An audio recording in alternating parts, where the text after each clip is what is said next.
बात चीन की। लद्दाख में अगर चीन अपनी हरकतों से बाज नहीं आया और हालात युद्ध के हुए तो भारतीय फौज उसके लिए भी तैयार है। एलएसी पर भारतीय फौज चीन की सेना को आंख दिखाने के लिए तैयार है। एलएसी के पास सेना तक मदद पहुंचाने के लिए भी पूरी तैयारी की जा रही है। एलएसी के पास ही सेना और वायुसेना ने मिलकर दो बेहद अहम हेलीपैड बनाए हैं और ये हेलीपैड हाईवे के बिल्कुल पास है। इन हेलीपैड को बनाने का मकसद सेना को किसी भी मुश्किल हालात में मदद पहुंचाना है, यानी सेना तक साजो सामान पहुंचाना हो या फिर युद्ध के हालात में सैनिकों को सीमा तक पहुंचाना या फिर घायल सैनिकों को अस्पताल तक पहुंचाना, किसी भी सूरत में ये हेलीपैड अहम भूमिका निभाएंगे।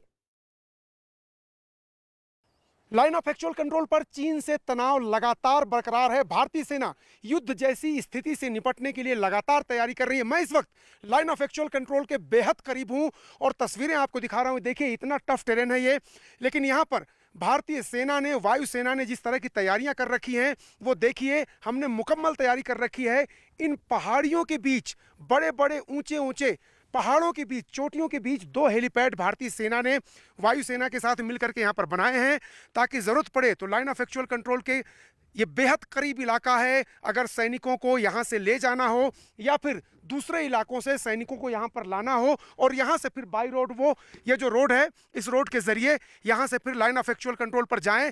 वो जो हमारे सैनिक वहाँ लड़ रहे होंगे युद्ध, उनको बैकअप देना है हेलीकॉप्टर के ज़रिए। अगर घायल सैनिक को ले जाना है यहाँ से और सीमा पर अगर हेलीपैड नहीं है, वहाँ पर हेलीकॉप्टर उतरने की जगह नहीं है, तो यहाँ पर बेहद ही करीब दोनों तस्वीरें हमारे सहयोगी कैमरा पर्सन राकेश नेगी दिखाएंगे आपको। दो हेलीपैड यहाँ पर बनाए गए हैं। ये पहला हेलीपैड है, एच लिखा हुआ आपको पीले कलर से नजर आएगा, और दूसरा जो हेलीपैड है उसमें आपको पिंक कलर से एच लिखा हुआ नजर आ रहा है। और देखिए ये ऊंची ऊंची चोटियां हैं और इन चोटियों के बीच हमने तैयारी किस तरह से की है चीन से निपटने के लिए। ये एक्सक्लूसिव तस्वीरें आप न्यूज़ 18 इंडिया पर देख रहे हैं, जहां हम हर स्थिति से निपटने के लिए तैयार हैं।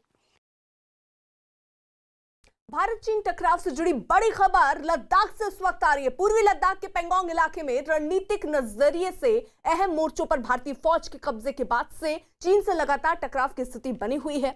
गलवान और पेंगोंग के कुछ इलाकों में तो हालात ऐसे हैं कि भारत और चीन की सेना के बीच दूरी महज 100 से 300 मीटर की है। 29 और 30 अगस्त से ही भारतीय फौजों का मुख्य मोर्चे पर कब्जा है और ऐसे में चीन की सेना ताक में बैठी है कि किसी तरह से इन मोर्चों पर कब्जा किया जाए। लेकिन भारतीय फौज दुश्मन को करारा जवाब देने के लिए 24 घंटे मुस्तैद है। भारतीय फौज इस समय ऐसी जगह पर काबिज है जहां से चीन का एक जवान भारतीय जवान के निशाने पर है, यानी चीन के किसी भी जवान ने अगर थोड़ी सी भी हरकत की तो उसका माकूल जवाब मिलेगा।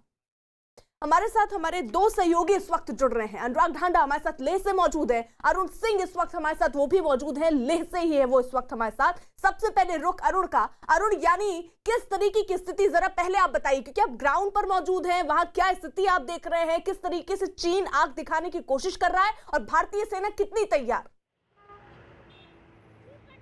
देखिए चीन अब आंख दिखाने की कोशिश नहीं कर पा रहा। उसकी वजह यह है कि हमारे पास अप्रैल से लेके अब तक 4-5 महीने का वक्त मिल गया जब हम अपने सेना की तैयारी मुकम्मल कर पाए। हमने अपने सारे टैंक, हमने अपनी सारी मिसाइल्स, हमने अपने सारे सैनिक, हमने अपने सारे रसद, इन सब चीज़ों को स्टोर कर लिया है और लाइन ऑफ एक्चुअल कंट्रोल के पास हमारी तैयारी मुकम्मल है। चीन जिस भाषा में हमसे सवाल पूछेगा उसी भाषा में उसको जवाब देंगे। दूसरी बात, गलवान के बाद 29-30 की अगस्त की दरमियानी रात को जो हुआ वो हुआ यूं कि जो स्ट्रेटेजिक चोटियां थी, बड़े पहाड़ थे, बड़ी चोटियां थी, वहां पर हमारे सैनिकों ने नियंत्रण कर लिया। उससे हुआ ये कि चीन का पूरा जो उसकी तैयारी है, जो पूरा इलाका है, मिलिट्री इस्टेब्लिशमेंट है, उसके जो लड़ाकू जहाज हैं, वो सब एक्सपोज हो गए। वो सारी भारतीय सेना की नज़रों में है।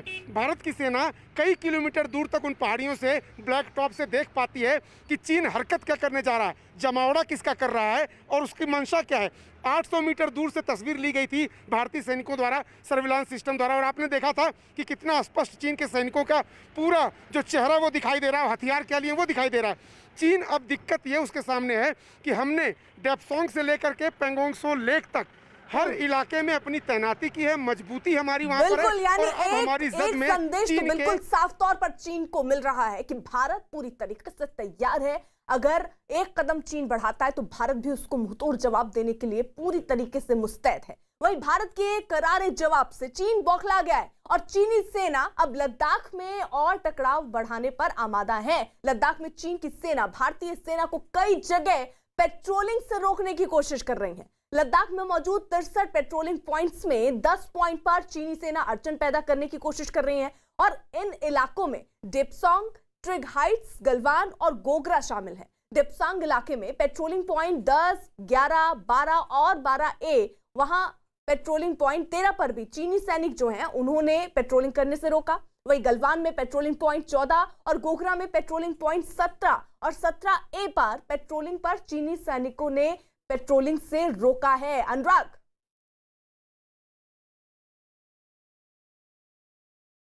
देखिए, बिल्कुल चीन की तरफ से ये कोशिश हो रही है। मैं अगर इसको इस तरीके से समझे तो ज़्यादा बेहतर होगा कि ये 2 स्टेजेस में भारत कोशिश कर रहा है कि जो स्टेटस को है, जो मई जून से पहले की स्थिति है उसको वापस से बहाल कर लें।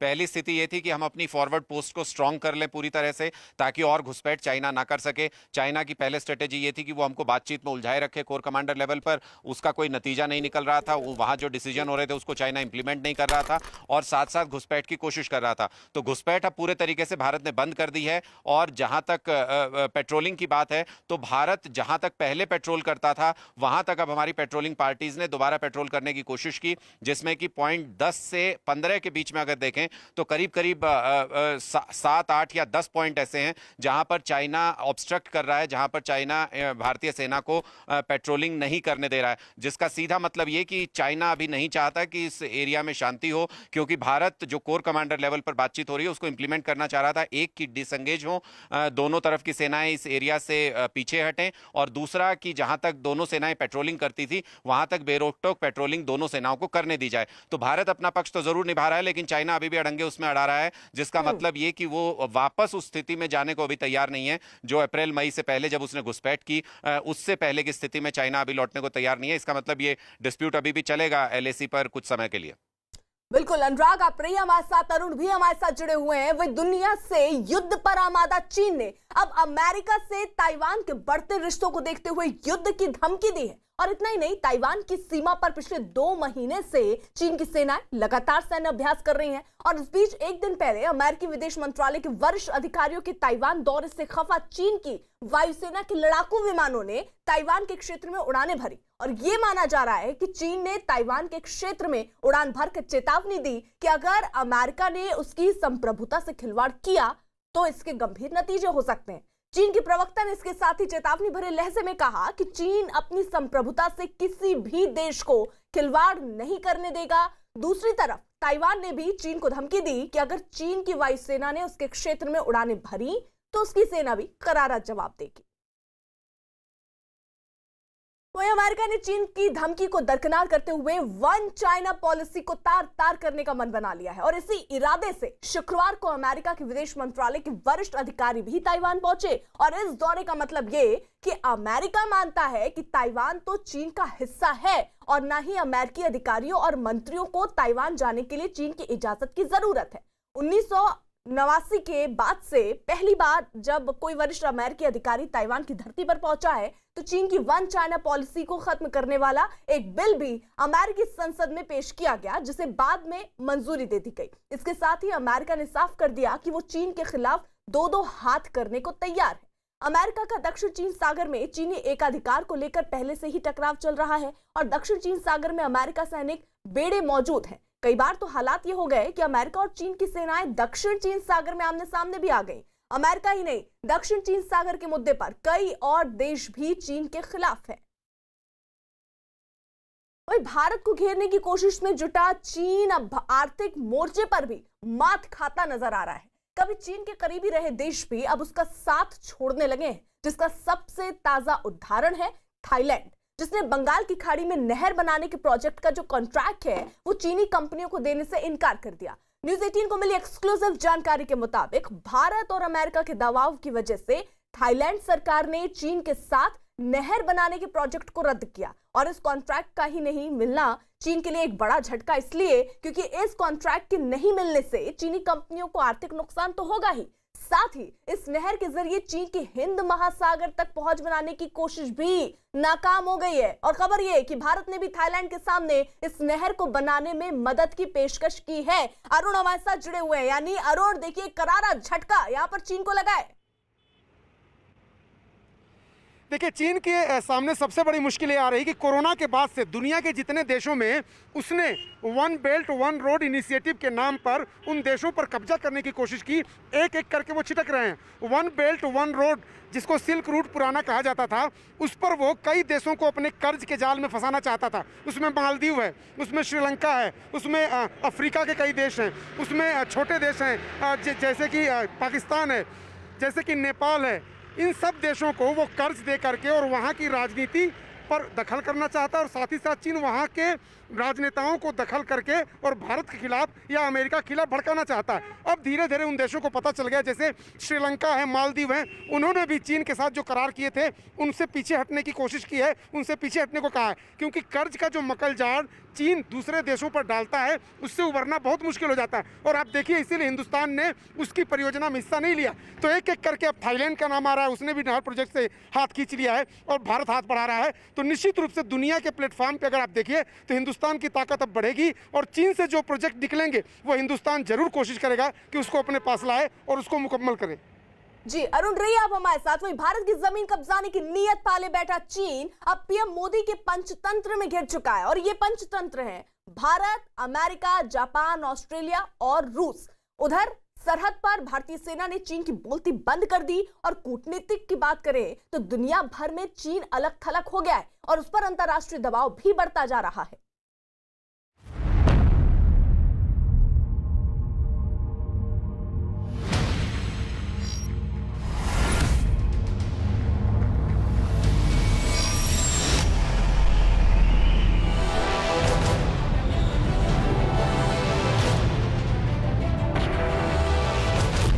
एलएसी पर पस्त हुई लाल सेना। सरहद पर चीन को दिखी उसकी हद।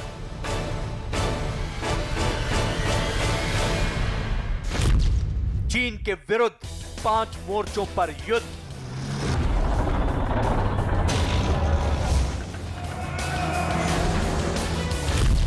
मोदी के पंचतंत्र में फंसा चीन। लद्दाख, वो इलाका जिस पर चीन की नजर 50 के दशक से टिकी है।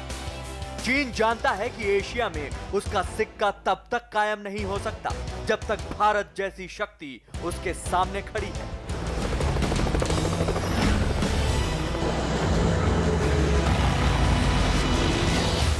इसीलिए चीन धीरे धीरे कर भारत पर सामरिक दबाव बढ़ाने की कोशिश करता है। लेकिन इस बार चीन का भ्रम भारतीय सेना के पराक्रम की आग में भस्म हो चुका है।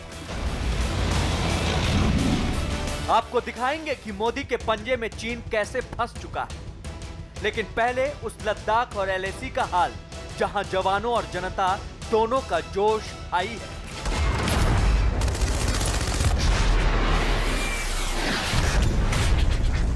फॉरवर्ड चौकियों पर सर्दियों में डटे रहने की तैयारी पूरी की जा चुकी है। सर्दी से बचाने के लिए साजो सामान, सैनिकों को फिट रखने के लिए राशन और चीन को माकूल जवाब देने के लिए हथियार, गोला बारूद का पूरा इंतजाम किया जा चुका है।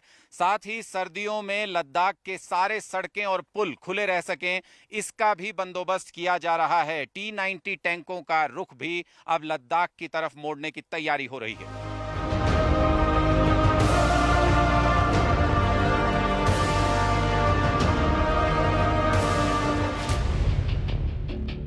सर्दियों के मौसम के लिए बीआरओ यानी बॉर्डर रोड ऑर्गेनाइजेशन ने भारी तैयारी की है। फिलहाल एलएसी तक पुलों को मजबूत किया जा रहा है और सर्दियों में भी सड़कें खुली रखने का बंदोबस्त किया जा रहा है। दरअसल लद्दाख के दौलत बेग ओल्डी तक राशन हथियारों की सप्लाई ट्रकों से होती है, तो रोड खुला रहना जरूरी है। इसके साथ खबर यह भी है कि पूर्वी लद्दाख में एलएसी पर T-90 टैंक भी तैनात हो सकते हैं। फिलहाल बख्तरबंद गाड़ियों से जवानों को एलएसी तक पहुंचाया जा रहा है। साथ ही पूर्वी लद्दाख में एलएसी पर मिसाइलों की तैनाती भी कर दी गई है। हल्के और हर तरह की जमीन पर अचूक लड़ाकू क्षमता वाले T-20 टैंक को बहुत सोच समझकर चुना गया है। T-90 टैंकों की गिनती या उनका शुमार दुनिया के बेहतरीन टैंकों में होता है। T-90 टैंक की गन 125 मिलीमीटर की है, उसके साथ ही साथ ये एंटी टैंक मिसाइल भी फायर कर सकता है। इसका वजन अपने साइज को देखते हुए बहुत कम है, 48 टन, और उसकी हार्स पावर 1000 हार्स पावर काफी अधिक होती है। पेंगोंग झील से सटी चोटियों पर भारत को बढ़त मिलने के बाद चीन को जबरदस्त झटका लगा है और वो आए दिन LAC के नजदीक अपने हथियारों का प्रदर्शन कर रहा है।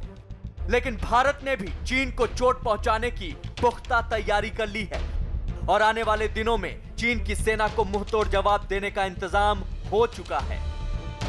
चाइना की जो पॉलिसी है कि सैन्य शक्ति के माध्यम से वो अपने उसूलों को या ऑब्जेक्टिव्स को पूरा करने की, वो इस समय पूरी तरीके से फेल हो गई। अभी तक वो छोटे मोटे देशों से के ऊपर अपना रूप जमाने की कोशिश कर रहा था, मगर जब भारत के साथ उसका सामना पड़ा तो उसको बड़ी मुंह की खानी पड़ी। LAC पर भारतीय सेना का जोश तो हाई है ही, लद्दाख की जनता भी सेना के साथ पूरे जोश खरोश के साथ खड़ी है और जवानों के लिए लद्दाख की वो खास चीजें भेजी जा रही हैं जो सर्दी में उनके शरीर को पोषण दे सके। लोकल खाना किस तरीके से वो पैक करके भेजते हैं वो हम आपको दिखा रहे हैं। क्या क्या चीजें हैं ये आप जरा अगर मुझे बता सकें कि क्या क्या चीजें ये हैं। ये ड्राई सब्जी है सर, जो यही खेत में भी उगता है। हाँ। अभी इसको सुखा के फिर उसको रेडी टू ईट किया हुआ है सर। और ये लोकल मटर है सर, हाँ। जिसमें प्रोटीन बहुत ज्यादा मात्रा में होता है सर। और इसमें ये जो पनीर है सर, जो सूखा पनीर लस्सी के उबालने के बाद बनता है सर, इसको हम इस सत्तू के साथ मिला के भी खा सकते हैं और सूखा भी खा सकते हैं सर। बहुत सारे लोग इसमें चीनी भी मिक्स करता है जो ड्राई फ्रूट की तरह खा लेते हैं। सीमा पर राशन भेजने वालों में लद्दाख के वो रिटायर्ड फौजी भी हैं जो 62 और 65 की जंग लड़ चुके हैं। इन्हें विश्वास है कि इस बार चीन ने गलती की तो सब गंवा बैठेगा। वो तो उस वक्त बहुत कम था। अभी इस वक्त तो जो ना हमारे हिंदुस्तान में जो ना काफ़ी हथियार है, कुछ भी है, हम कभी भी उसके साथ जो ना दुश्मन के साथ हम मुकाबला कर सकते हैं। उस वक्त हमारे पास वेपन कम था, फिर भी जो ना हम लोग लास्ट को ने। चीन की विस्तारवादी नीति का सबसे पुराना सपना है भारत और उसके पास के इलाकों पर अपना राज कायम करना। इसीलिए चीन के शासक माओ त्से तुंग ने हथेली सहित 5 फिंगर यानी 5 उंगलियों का फार्मूला दिया था। इसका मकसद एशिया में भारत को पछाड़कर अपना वर्चस्व बनाना। यह थ्योरी कुछ इस तरह है। सबसे पहले आती है हथेली यानी तिब्बत। इस हथेली पर चीन बहुत पहले कब्जा जमा चुका है।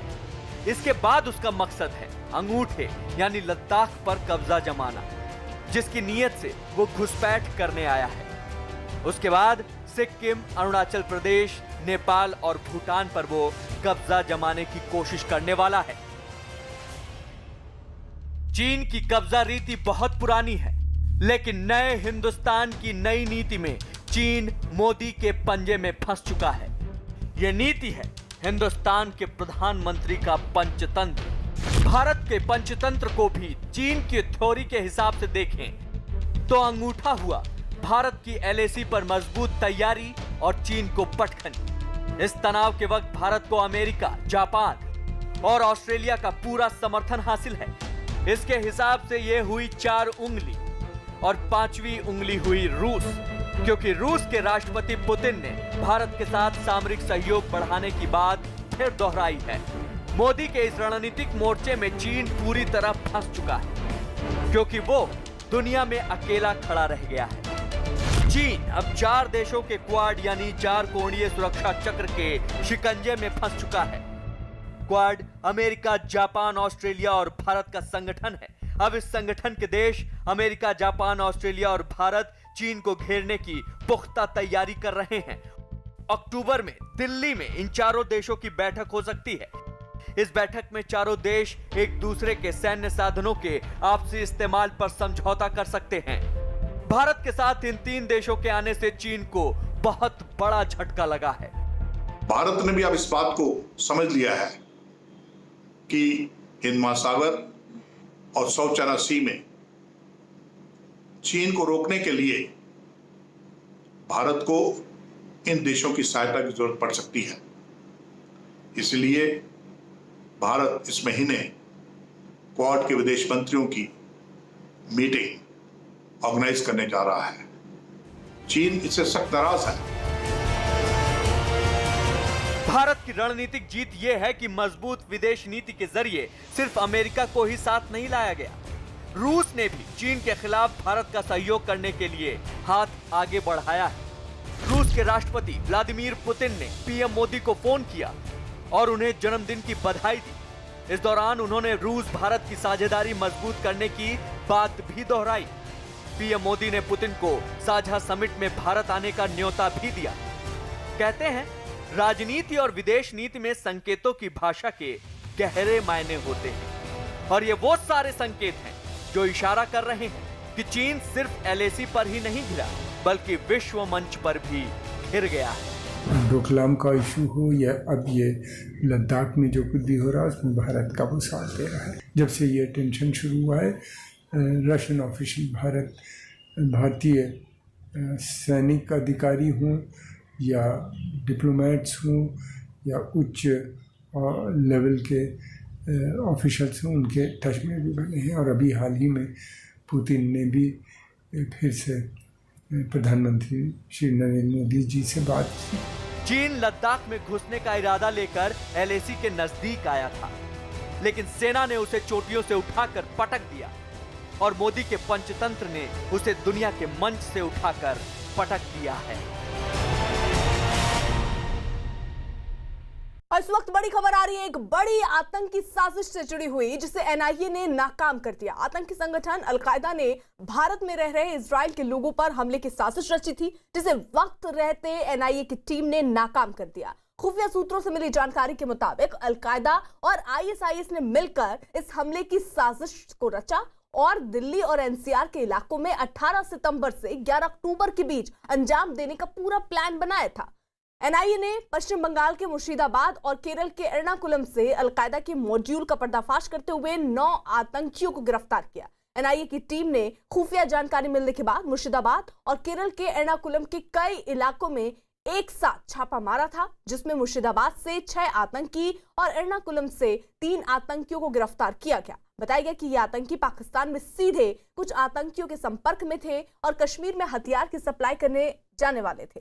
गिरफ्तार किए गए सभी आतंकी बंगाल के रहने वाले हैं, जिनका सरगना मुर्शीद हसन नाम का आतंकी बताया जा रहा है और अलकायदा के इन आतंकियों से भारी मात्रा में हथियार और जिहाद से जुड़ी किताबें बरामद की गई। केंद्रीय जांच एजेंसी एनआईए ने केरल और पश्चिम बंगाल में एक बड़े सर्च ऑपरेशन को अंजाम देते हुए 9 संदिग्ध आतंकियों को गिरफ्तार किया है, जिसका वास्ता आतंकी संगठन अलकायदा से बताया जा रहा है। इस वक्त में मैं एनआईए के दफ्तर के ठीक बाहर में है। एनआईए मुख्यालय में इस मामले पर तफ्तीश चल रही है और एनआईए के अधिकारियों की अगर माने तो जिस तरह से पाकिस्तान में बैठे हुए अलकायदा आतंकी संगठन से जुड़े हुए कई आतंकी केरल और पश्चिम बंगाल में कई लोगों को सोशल मीडिया के मार्फत से उसे ट्रेनिंग दे रहे थे और उसे आतंकी बना रहे थे। और इस मामले पर जब जानकारी स्पष्ट हुई तो कई जो आतंकी हैं इस मामले को ध्यान में रखते हुए एक बड़े आतंकी वारदात करने के लिए तैयार भी हुए थे और इसी मामले की गंभीरता को देखते हुए 9 लोगों को गिरफ्तार किया गया है, जिसमें कि 6 पश्चिम बंगाल मूल के बताए जा रहे हैं और 3 केरल मूल के बताए जा रहे हैं। केरल के एर्नाकुलम से वास्ता है और जबकि पश्चिम बंगाल की बात करें तो मुर्शिदाबाद से वास्ता है। जिस तरह से इस मामले पर छापेमारी के दौरान कई महत्वपूर्ण सबूत मिले हैं और ये भी पता चला है कि राजधानी दिल्ली और एनसीआर को ये दहलाने की एक कोशिश कर रहे थे। बड़ी खबर जम्मू कश्मीर के राजौरी से आ रही है। सुरक्षा बल ने एक सर्च ऑपरेशन के बाद 3 आतंकियों को गिरफ्तार किया। तीनों आतंकियों को राजौरी शहर के पास से गिरफ्तार किया गया। तीनों आतंकी लश्कर के हैं और कश्मीर के रहने वाले हैं। कुछ दिन पहले ही राजौरी में आकर रुके थे। सूत्रों का यह भी कहना कि ड्रोन के जरिए राजौरी में हथियार पहुंचाए गए थे जो आतंकियों से बरामद हुए हैं। सुरक्षा बल को देर रात खुफिया एजेंसियों से जानकारी मिली, जिसके बाद सर्च ऑपरेशन शुरू किया गया। फिलहाल तीनों से पूछताछ की जा रही है और जानकारियां जुटाई जा रही हैं कि क्या कोई और हथियार हैं जो किसी और रास्ते से आने वाले हैं, उनके साथ और कितने आतंकी हैं और किस तरीके की दरअसल उन्होंने साजिश रची थी। इन सब बाबत फिलहाल पूछताछ इन तीनों ही आतंकियों से जारी है। कार्रवाई में पुलिस ने 38 राष्ट्रीय राइफल्स के साथ मिलकर के बहुत अच्छा काम यहाँ पर किया है। कल इन्होंने एक ऐसा ग्रुप पकड़ा है जो कश्मीर की तरफ से यहाँ पर पहुँचा था और वो ग्रुप यहाँ पर इस एरिया में सस्पिशियस हालत में जहाँ उसकी पुलिस को इत्तला मिली, उसके बाद पूरा एरिया जो है उसमें ऑपरेशन लॉन्च किया गया। सर्च के दौरान 3 ऐसे लोग पाए गए जो बैग लेके घूम रहे थे और जो ही पुलिस और आर्मी की पार्टी को नोटिस किया, उन्होंने बैग की जिप खोलते ही ग्रेनेड पार्टी के ऊपर फेंका और अच्छी बात यह है कि वो ग्रेनेड फट नहीं पाया और इतने में पार्टी ने उन तीनों को धर दबोचा। दिल्ली पुलिस स्पेशल सेल ने चीन के लिए जासूसी के आरोप में एक पत्रकार समेत 3 लोगों को गिरफ्तार किया। राजीव शर्मा नाम के पत्रकार के साथ एक चीन महिला और उसका नेपाली सहयोगी भी गिरफ्तार हुआ और यह बताया जा रहा है कि चीनी खुफिया एजेंसियों ने पत्रकार को भारी रकम देने के बदले संवेदनशील जानकारी देने का काम सौंपा था। चीनी महिला और उसके नेपाली सहयोगी पर फर्जी कंपनियों के जरिए पत्रकार को पैसे देने का आरोप है। पत्रकार के पास से काफी संवेदनशील सामग्री भी बरामद की गई। एक फ्रीलांस जर्नलिस्ट राजीव शर्मा जो कि पीथमपुरा के रहने वाले हैं, इनको 14 तारीख को दिल्ली से गिरफ्तार किया गया था और इनकी इनिशियल इंटरोगेशन में ये मालूम चला कि ये कुछ चाइनीज़ इंटेलिजेंस ऑफिसर्स के टच में हैं और यहाँ इंडिया से कुछ सेंसिटिव डिफेंस इंफॉर्मेशन चाइनीज़ जो इंटेलिजेंस ऑफिसर्स थे उनको पास ऑन कर रहे थे। इनकी इंटरोगेशन के आधार पर ही आज सुबह एक चाइनीज़ नेशनल लेडी किंग सी उसको गिरफ्तार किया गया और उसके एक एसोसिएट जो नेपाली सिटीजन्स हैं शेर सिंह और राज बोहरा, उनको गिरफ्तार किया गया है।